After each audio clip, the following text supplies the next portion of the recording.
I have switched my drop spot from classic courts to restored reels this season. Main reason is the new biome. The Grim Gate is close by and the water that has to do around with it is there. So it makes this spot a lot better than classic courts. And so you're seeing me here for the first time, get a good loot route going. This is all a part of the process of learning and mastering a new spot, going through the mundane errors of scouting around you, learning your loot routes, learning with the other teams what they do around you and how you can take advantage of that. Okay, so now that we have switched our spot to restored reels, this means that the whole entire mid-early game is extremely different than how it played out at classic courts. Now it's all about getting quick loot, going to get quick surge to set up yourself up for a clean mid game. Because you are center map, it's all about center, and trying to get into either a hold position or continue to play center zone as much as possible. So I'm taking advantage of it. The fact that we have really quick loot, really quick mats, and we're center zone means we can go out, get those easy tags, come back in the POI later on, finish the loot,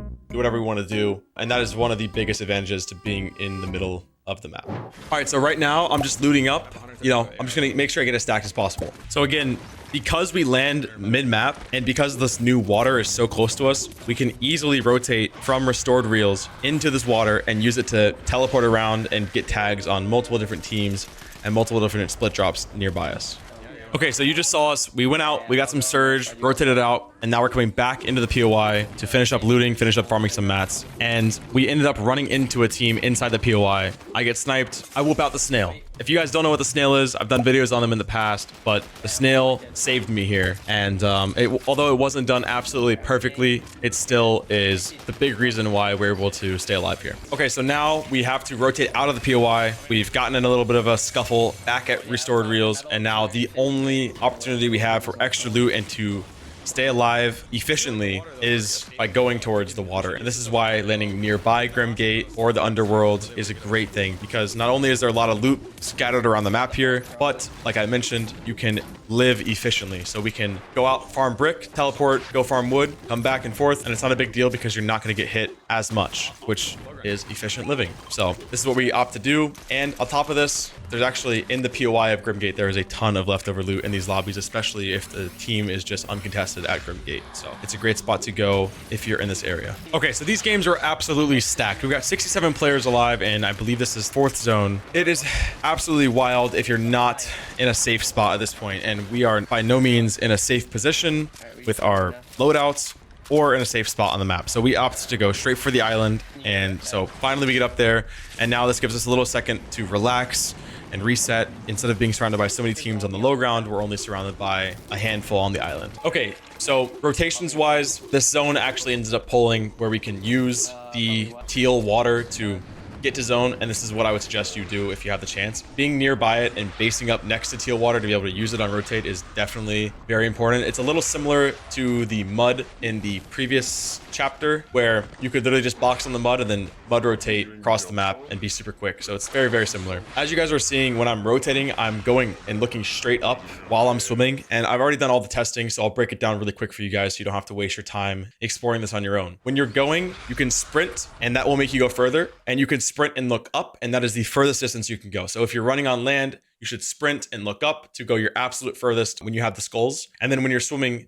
you still need to look. So swim, and at your peak jump, look up, and then you'll go further. So I don't have the exact numbers, but we did test all different types of things, and sprinting while looking up is the best way to go the absolute furthest while you have the skulls on. All right, and so this is where we had the most crucial fault in our game, is we decided to come up here and save our skulls and use them for a later rotate, but we were a little bit too greedy with it, and instead we should have just used the skull to dash forward, or simply have gotten onto the blue marker on the map, and we would have been in the water and in zone at the same time. So could have done that as option number 1. And then option number 2, if you do go up, use at least 1 skull, maybe even 2 skulls, to just dash and get into a safer position and also get into zone. What happened here was we just went up. I tried reading and saving too many skulls, and because of that, we were stuck on a weird spot and not in zone, and then we had to end up using the skulls again, which you guys are seeing. So it just burned a lot of mats, and this took me from 555 down to 333, and that is right there a difference maker in Endgame. If you can save your mats, especially that many mats, till later on. Biggest mistake of the game right here was reading the skulls. When do you use these skulls in moving zones and getting into half and half? A lot of things are about timing in Fortnite, and for the previous metas, they've been especially about timing. Like when to grappler is about timing so you don't get server focus or die in the sky. But because the movement of the skulls makes you so unpredictable, the timing of it is really dependent on how many skulls you have. So if you have 3 skulls, go for it, go as deep as you can. You can get in and out of any situation. So let's say you get into you skull dash into a situation that you don't want to be in. You could literally go backwards or to the side. And so timing does not matter as much as it has in the previous seasons. So I just want to answer that question now. But yes, so we have skulls here and we're going to wait until the zone opens up more and then use them all to get into the zone, because we can continue to recharge the skulls based off of the way the zone looks, with the teal water being in the zone. So using the skulls here, we're able to dash and rotate to dead side. And as you guys saw, we just tanked a little bit of storm, came out, and then boom, we're in zone. That is just one of many examples of why the skulls can be so busted. And if you can save them for a long time, it will change your game dramatically, and also allows you to get free refresh potential. So skulls and moving zones are absolutely busted. Case in point, if you can get them and you can save them, you'll be winning in no time. Okay, so up to this point, it's just simple endgame, right? You're using your guzzle or you're using a skull if you have it still, and you're just dashing ahead and playing layers, fighting on your lair. We end up getting this kill on this guy. I dropped down a low, get his body, and the biggest mistake was obviously burning all of his siphon mats. I think that the thought should have processed in my mind faster, knowing this guy's not building, which means if I go to kill him, he's only going to give me siphon mats, and to be cautious with what I use and how I use them. And I wasn't cautious, and I ended up burning up 150 mats in a couple builds. But in my mind, in the moment, I was more concerned about staying alive. And while that is important, there definitely should have been more of a thought that came into this, and instead of burning the mats that fast. Regardless, we still have another chance to get a refresh from here. And just like that, we died. No, but all jokes aside, yeah, we just burned too many mats earlier in the game, back at that water rotate where we came up the hill and spent 300 builds. Imagine if we have 300 builds from this point forward, how much that would have helped. That's Fortnite though. And a big lesson to learn from this is that the game doesn't come down to just the final moment. It's all about how you played your early game, your mid game, and even up to the late game. And then of course, how did you get a refresh in the late game? So all those things matter, and it would have made the game 10 times easier and probably would have set us up for a top 3 finish. The positioning that we were in was pretty prime.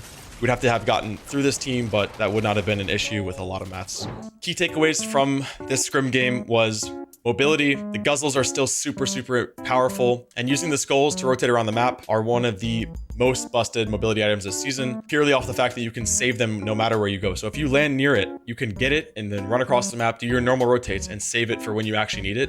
And that is absolutely insane. So pretty simple scrim game. I just wanted to get this video out so you guys can get a quick breakdown of my perspective on this season. And we're still learning, still gonna learn with you guys. But yeah, good luck out there.